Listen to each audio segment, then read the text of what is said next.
Alguien que me recuerde cuál fue el último tema que hemos estado tratando. La iglesia como qué. Mi hermana, ¿cómo es duro? ¿Cómo? La iglesia como columna y baluarte de la verdad. Y allí empezamos a ver que la iglesia es la responsable de elevar esas verdades. Pero quiero que nos enfoquemos en lo que vimos el último domingo.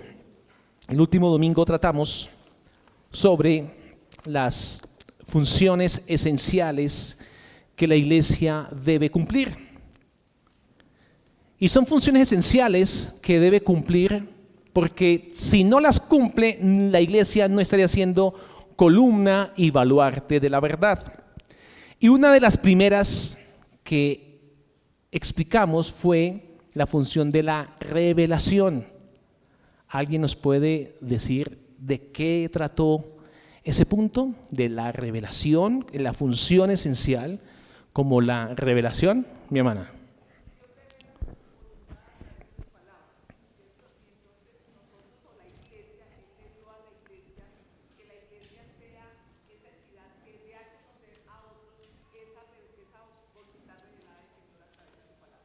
Amén, mi hermana. Así es. Dios decidió revelar su verdad a la iglesia y lo hizo por medio de la iglesia misma. El plan eterno de Dios no quedó oculto, fue revelado de parte de Dios y fue revelado por medio de hombres escogidos y colocados en el contexto de la iglesia. Y allí miramos el pasaje de Efesios 3, versículos del 8 al 11. Lo voy a leer para ustedes. A mí, que soy menos que el más pequeño de todos los santos, me fue dada esta gracia de anunciar entre los gentiles el evangelio de las inescrutables riquezas de Cristo y de aclarar a todos cuál sea la dispensación del misterio escondido desde los siglos en Dios. Más adelante, para que la multiforme sabiduría de Dios sea ahora dada a conocer por medio de la iglesia.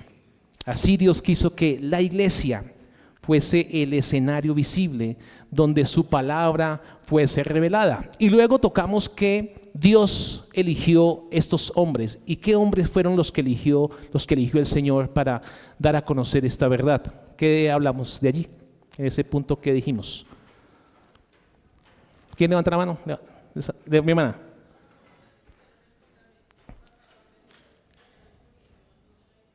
Exactamente. El Señor escogió los apóstoles y profetas para este fundamento. Y también hablamos que el fundamento se pone ¿cuántas veces?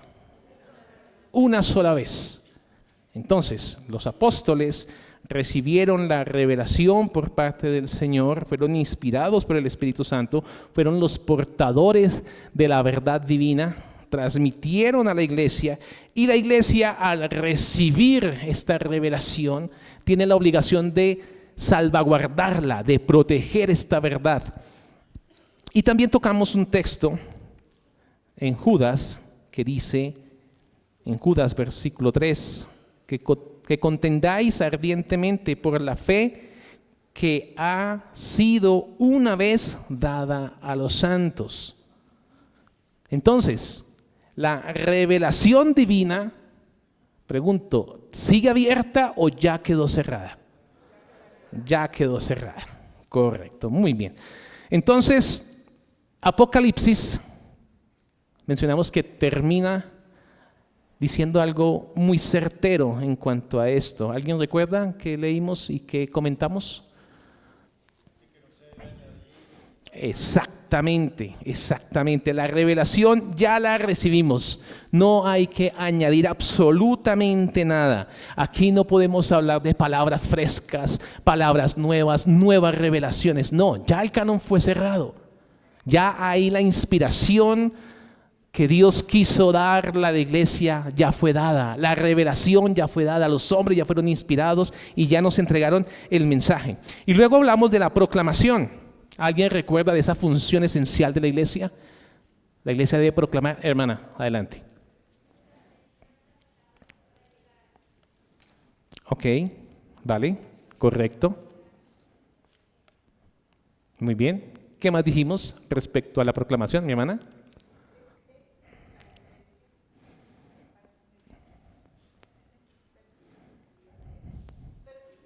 Tranquila. ¿Alguien más quiere, hermana Viviana, por favor?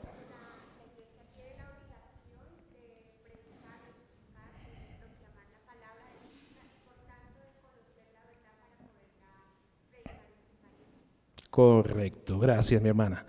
Y también tocamos la administración. ¿Llegamos a ese punto? ¿Lo desarrollamos? Listo, vamos. Vamos a la administración. Dios estableció un orden y estableció una estructura en la iglesia. La iglesia, como lo hemos dicho en muchas oportunidades, de muchas maneras, no es una institución humana, sino que es un diseño sabio de Dios. Dios ha diseñado su iglesia, así como lo hemos leído en múltiples ocasiones, para que si tardo sepas cómo debes conducirte en la casa de Dios, que es la iglesia del Dios viviente, columna y baluarte de la verdad.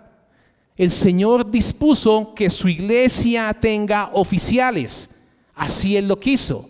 El Señor dispuso que su iglesia tenga ciertas ordenanzas. Y el Señor también ha dispuesto que su iglesia tenga disciplina. Miremos Mateo 28, versículos 19 y 20. Mateo 28, versículos 19 y 20.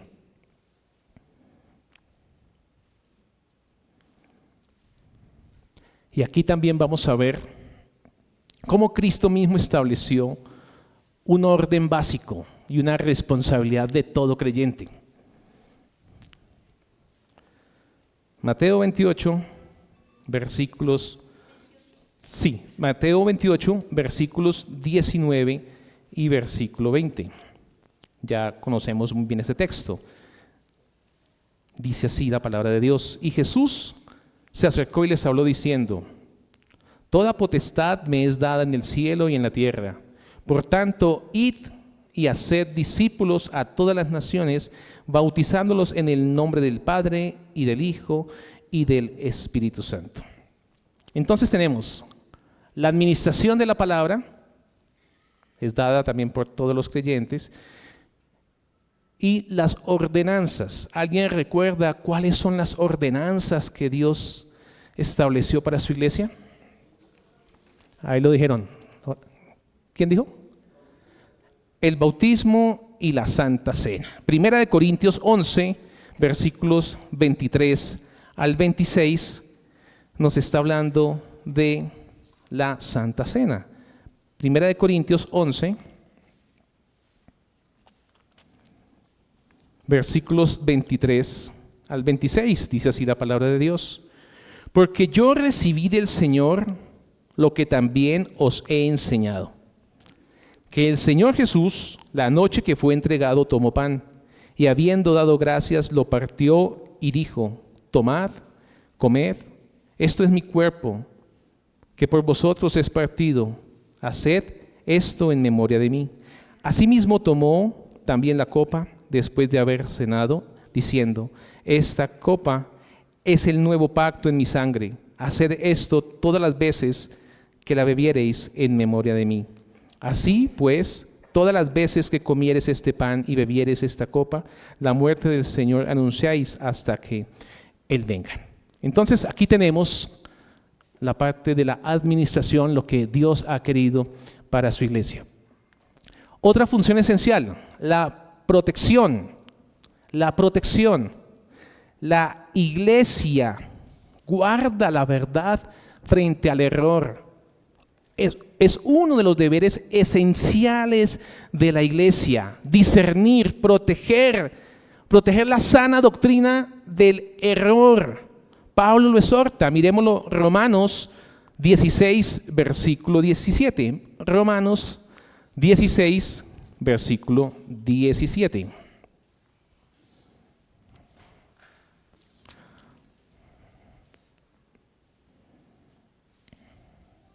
Dice así: mas os ruego, hermanos, que os fijéis en los que causan divisiones y tropiezos en contra de la doctrina que vosotros habéis aprendido, y que os apartéis de ellos. El error doctrinal no es algo menor, sino es un peligro que corrompe y daña el testimonio de Cristo. Por eso es inaceptable el error doctrinal. Debemos estar muy pendientes. Aquí nos llamamos hermanos porque sabemos que comulgamos con la doctrina bíblica. Comulgamos con lo que nos ha sido enseñado de un Cristo, una fe, un bautismo. Y aquí todos tenemos conocimiento de la confesión de fe. Y es importante que como iglesia estemos repasando en qué creemos, en qué cree nuestra iglesia. Y por eso nos llamamos con tranquilidad hermanos los unos a los otros. Pero si aquí alguien levanta la mano y dice: hermano, pero es que ¿por qué no dejamos el día del Señor para el sábado? Porque es que el sábado en el Antiguo Testamento, y me saca todo el discurso. Esa persona no es hermano, no es ni primo, no es ni pariente, ni se le va la palabra para que continúe hablando. Pareciera brusco, pero es la obligación de la iglesia frente al error. Si alguien se levantara con nuevas doctrinas o doctrinas equivocadas, la obligación de la iglesia es frenarlo y pararlo en seco. Pareciera que no pasa, pero de vez en vez sale alguien con este tipo de situaciones. Entonces la iglesia está en la obligación de proteger la verdad. Y como lo dijimos hace 8 días, debemos conocer la verdad para saber qué es lo que estamos protegiendo. Cristo mismo también dio otro mecanismo para proteger la verdad, y es la disciplina. Miremoslo en Mateo 18, versículo 17. Mateo 18, versículo 17.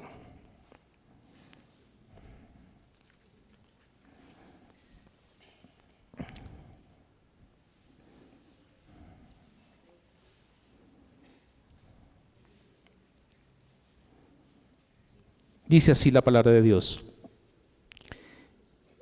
y si no los oyere a ellos, dilo a la iglesia.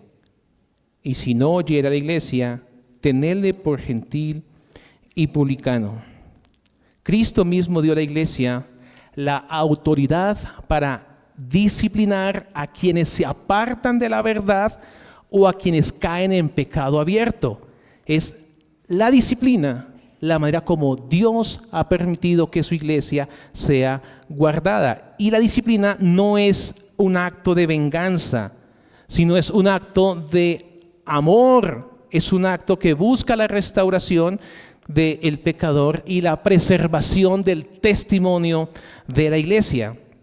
La iglesia debe separar al creyente del error. Si el creyente está en error, la iglesia está en la obligación de mostrarle para que se separe del error, para que se separe de la impiedad y de la impiedad. Y de esta manera se protege la verdad. Protegemos la verdad del evangelio. Miremos Tesalonicenses 3, versículo 6. Segunda Tesalonicenses 3, versículo 6.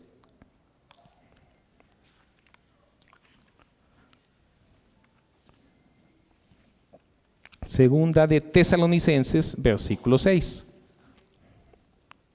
El que la tenga puede ponerse en pie y leerla, por favor. Segunda de Tesalonicenses 3, versículo 6. Adelante, hermano.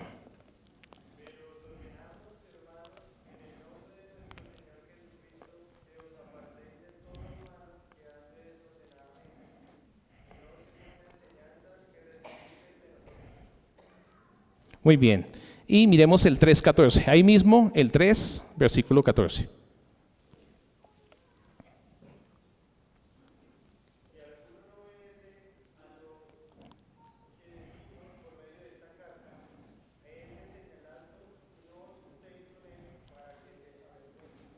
Ok, gracias, mi hermano. Entonces, el Señor también ha establecido la manera como se debe tratar con aquel impenitente. Y es la manera como la persona puede llegar al arrepentimiento. Miremos segunda de Juan 9, versículo 11.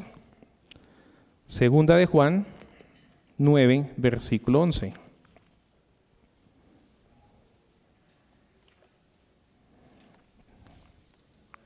Perdón, creo que ese texto no es.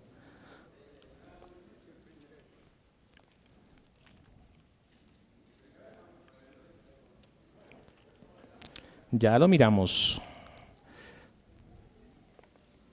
Habla del que se extravía. ¿Sí? Leámoslo, mi hermano.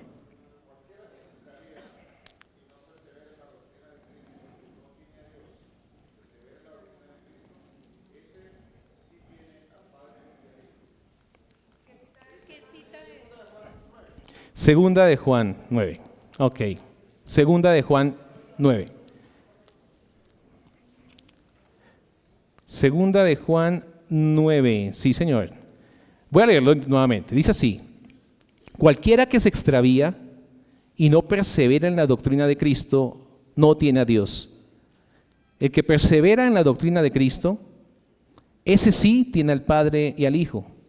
Si alguno viene a vosotros y no trae esta doctrina, no lo recibáis en casa ni le digáis bienvenido, porque el que le dice bienvenido participa de sus malas obras.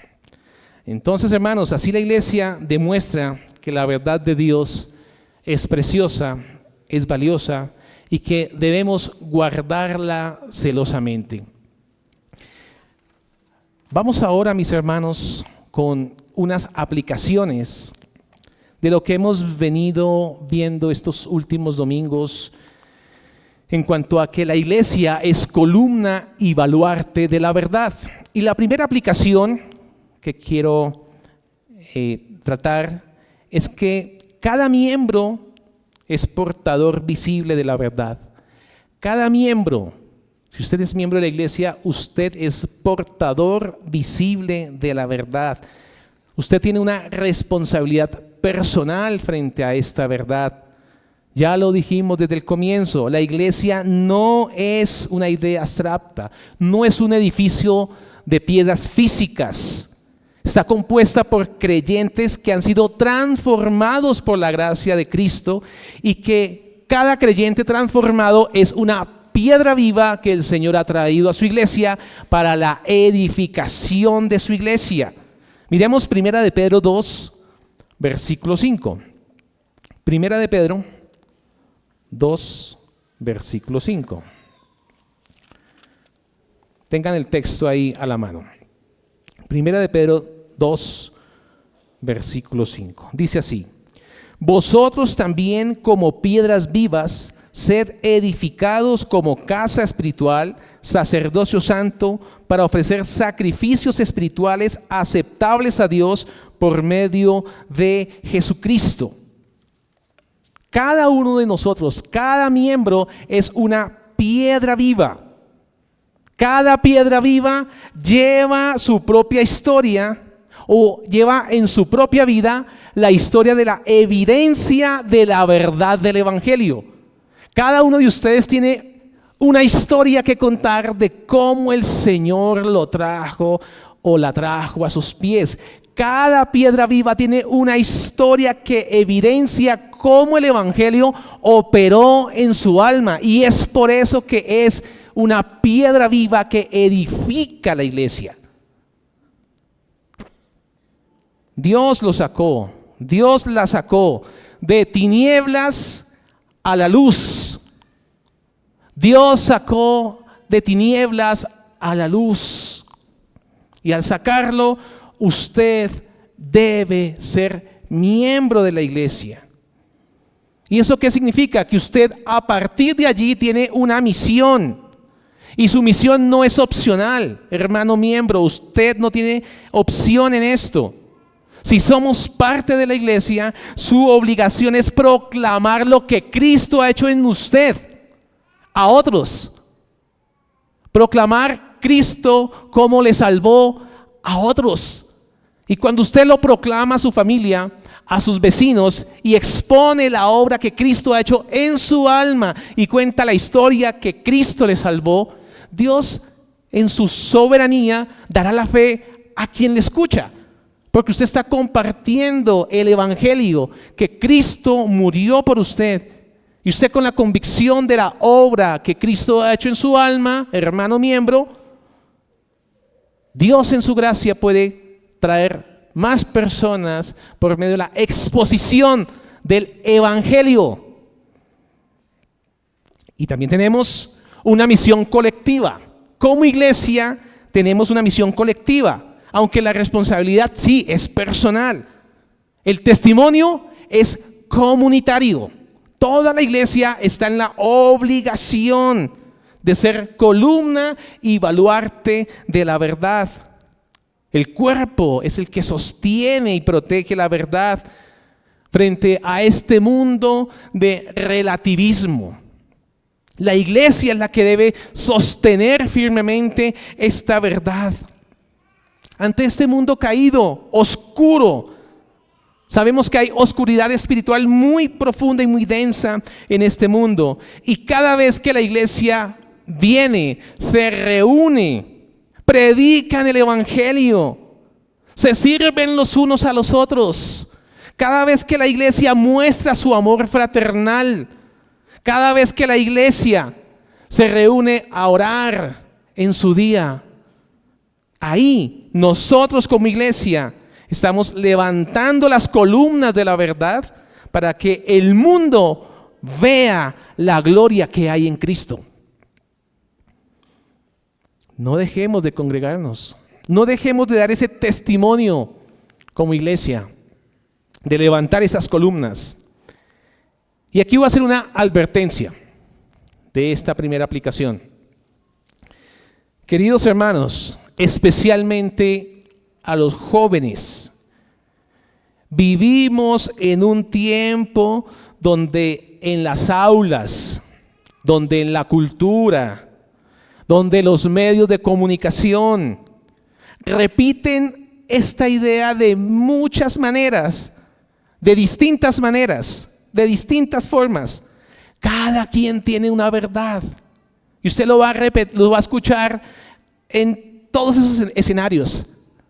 Si es universitario, allá en la universidad lo va a escuchar muchas veces, en la televisión, en la radio, como si todas las creencias, como si cualquier creencia fueran igualmente válidas a la que Dios ha revelado.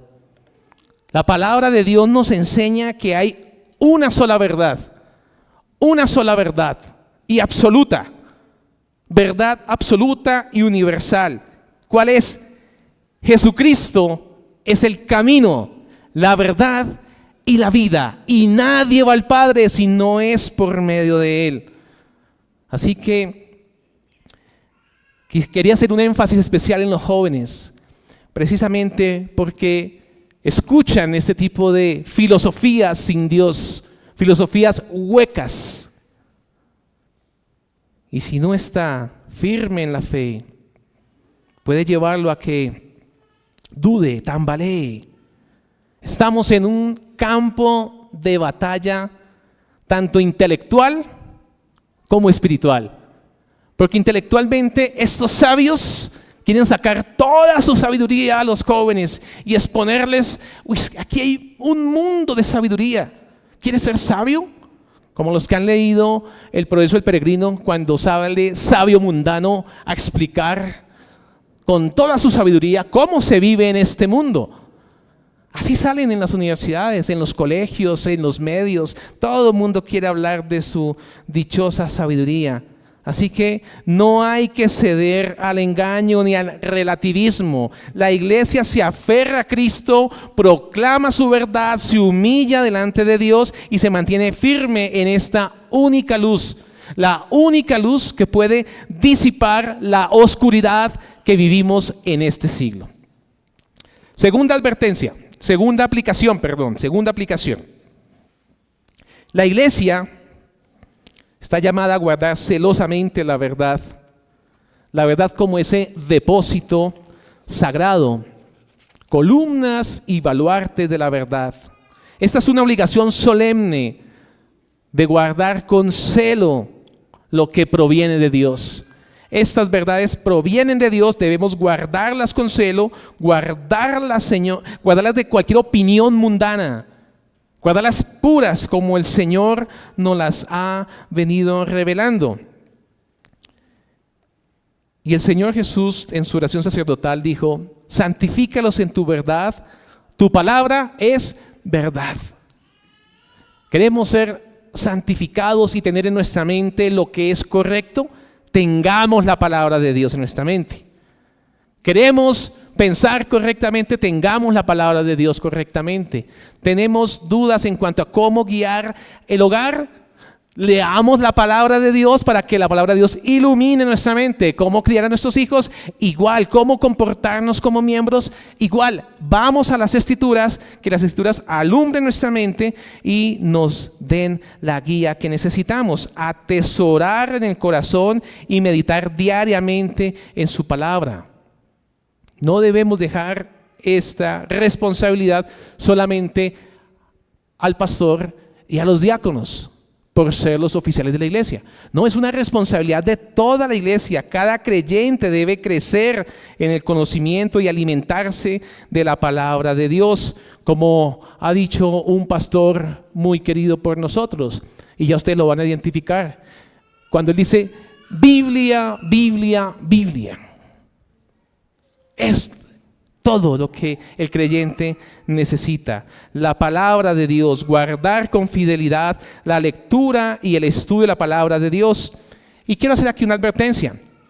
Cuando no se cultiva el hábito de la lectura de la palabra de Dios cada día, cuando no leemos permanentemente su palabra, espiritualmente nos debilitamos y no venimos a la adoración del día del Señor con la frescura que debemos venir.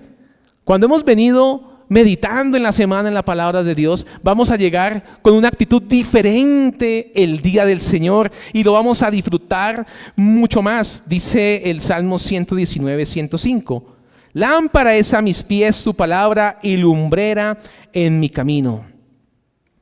Si no tenemos a la palabra de Dios, la lectura y la meditación de la palabra de Dios en nuestros hogares, en nuestra vida personal, en nuestra vida diaria, el corazón se va a tornar cada vez más frío y no vamos a tener la preparación para adorar en espíritu y en verdad en el día santo del Señor. Cuando meditamos constantemente, el corazón se dispone con gratitud y nos preparamos para el día del Señor. Cuando oramos previamente, el corazón se dispone para el día del Señor y vamos a poder ser más fervorosos en la oración, en la escucha, en estar atento cuando se exponga la predicación de la palabra de Dios y en cada momento del culto. Tercera aplicación: la Escritura como única norma infalible de fe y conducta. La Escritura. Ya hicimos la advertencia de que la revelación ha sido cerrada. Así que, hermanos miembros y futuros miembros, la revelación quedó completa desde el primer siglo y fue sellada con la advertencia de Apocalipsis que leímos hace un comienzo. Desde el comienzo de la exposición. Tomar la palabra de Dios y justificarnos es el peor error que podemos hacer. La palabra de Dios debe humillarnos, no como aquel que compra algo, digámoslo, algo malo, que no malo en sentido que sea malo, sino que no era tan pues, como pensaba, ¿no? Se compró algo y después de que lo compró, ahí sí empezó a sacarle las virtudes para decirle a otros: oiga, sí, no, lo que compré es muy bueno, es muy bello y es muy fino. Y empieza uno a buscarle como justificación de por qué lo compró. Entonces, la palabra de Dios no es para justificar nuestras conductas. La palabra de Dios es para que nos lleve a la humillación delante del Señor. Que la palabra de Dios nos lleve a que podamos tenerla a ella como la voz viva para su pueblo. Cuarta, la proclamación que sostiene y edifica la iglesia. La necesidad de proclamar continuamente. Hermanos, lo dijimos, no solamente los inconversos necesitan escuchar la verdad del evangelio, también los creyentes necesitamos ser instruidos por la palabra de Dios, fortalecidos continuamente por la palabra de Dios. Debemos proclamar la palabra de Dios, hablarnos unos a otros con la palabra de Dios, que sea ella la que nos guíe, la que nos anime, nos aliente unos a otros. Si dejamos de oír la palabra de Dios, si dejamos de escuchar la palabra de Dios, lo más seguro que pase es que nos debilitamos. Nuestra comunión se empieza a enfriar y fácilmente se cae en error. Entonces, debemos venir al culto con corazones atentos a ser edificados por la palabra de Dios, atentos a la predicación, atentos a la enseñanza. La proclamación de la palabra de Dios es como el aire que respira la iglesia. Es como el aire que respiramos como iglesia. Esa es la proclamación de las verdades del evangelio. Pero si nosotros no oramos, no rogamos al Señor para que el Señor levante varones y sostenga los que ya están, difícilmente, o no tanto difícilmente, se corre un peligro. ¿Y cuál es el peligro? De quedarnos sin una voz que anuncie, sin una voz que hable, sin una voz que diga las verdades de Cristo. Así que la iglesia tiene una obligación de orar honestamente, sinceramente, clamar al Señor. Guardémonos de la indiferencia de orar, o la indiferencia de decir, pues Dios levantará a alguien y Dios, la iglesia continuará de alguna manera. No sea indiferente, usted debe orar y usted debe buscar al Señor, rogando que el Señor levante varones y sostenga varones, exponiendo la verdad del evangelio. Guardémonos de la indiferencia, clamemos al Señor. ¿Qué pasaría si no se proclama? La iglesia se queda sin aire, y una iglesia sin aire se asfixia. Creo que no hay que explicar más de allí. 5. La iglesia administra la verdad en la palabra y las ordenanzas. La cena del Señor es una proclamación del evangelio. La cena del Señor es una proclamación del evangelio. La iglesia administra la verdad no solamente exponiendo fielmente la palabra de Dios, sino también cuando la iglesia celebra las ordenanzas del Señor Jesús, las ordenanzas que Cristo instituyó, que es el bautismo y la cena del Señor.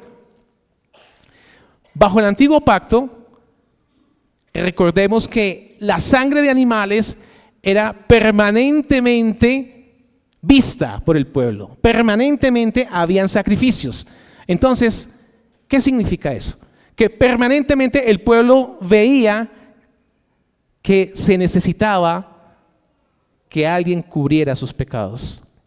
Permanentemente lo tenían en visto. Siempre habían sacrificios en el templo, siempre. El pueblo sabía que habían sacrificios, eran muy importantes, el día del Yom Kippur, el día de la expiación. Siempre el pueblo tenía en mente ese sacrificio. En el nuevo pacto, la muerte de Cristo, la muerte de nuestro Señor Jesucristo, su sacrificio único y perfecto, es nuestro recordatorio como iglesia.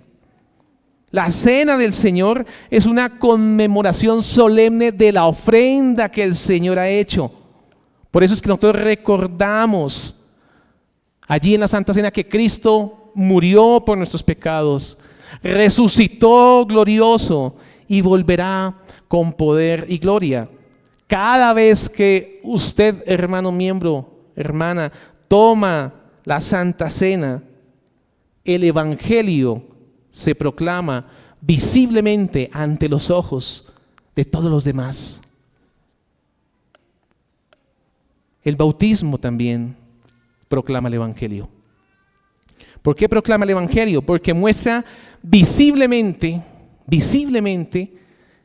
cómo Cristo murió y resucitó. Y una persona está confesando el Evangelio. Como algún teólogo dijo, allí en el bautismo se dramatiza lo que Cristo hizo, murió y resucitó.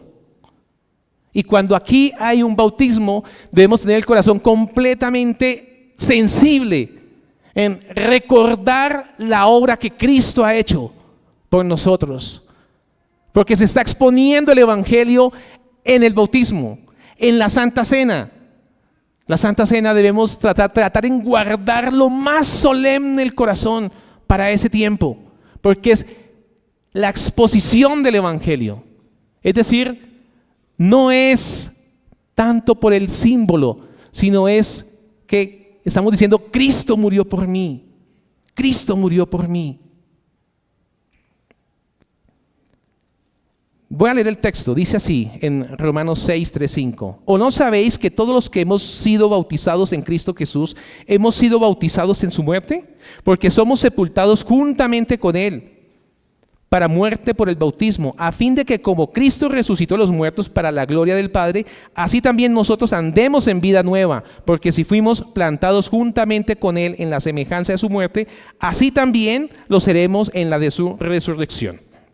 Pregunto, ¿por qué entonces el bautismo una sola vez y la Santa Cena de manera repetitiva?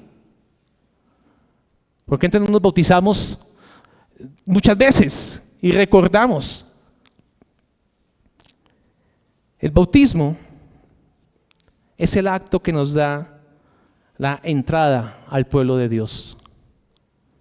Y después de que entramos a ser parte del pacto de Dios, lo que hacemos es recordar ese mismo pacto.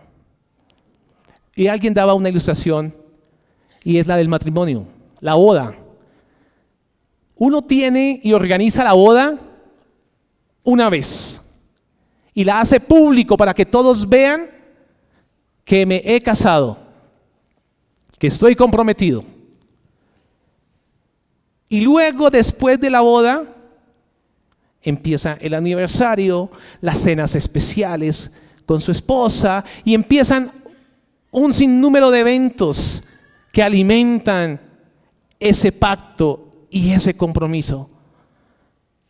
Nos bautizamos una vez y después con la Santa Cena recordamos la obra perfecta que Cristo ha hecho por su iglesia. No es posible que alguien que no es miembro, alguien que no ha dado su testimonio de fe público